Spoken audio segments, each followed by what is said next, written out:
बहुत से लोग ये शिकायत करते रहते हैं कि उन्हें ऐसा लगता है कि गले में बलगम जमा हुआ है, छाती में बलगम जमा हुआ है, वो बाहर नहीं निकल रहा है।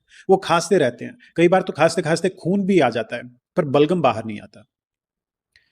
एक आसान सा काम आपको करना है। चाय तो आप पीते ही होंगे, आपको दिन में 2 से 3 बार चाय पीनी है, पर ये चाय थोड़ी अलग है। करना क्या है, आपको 1 गिलास पानी में लगभग आधा इंची के करीब अदरक का टुकड़ा कूट कर डालना है और उसे उबालते रहिए जब तक कि पानी 1 कप ना रह जाए। अब इसे ठंडा होने के लिए रख दीजिए। ठंडा होने के बाद 2-3 बूंद आपको नींबू का रस इसके अंदर डालना है और लगभग आधा चम्मच शहद। इसे अच्छे से मिलाकर आप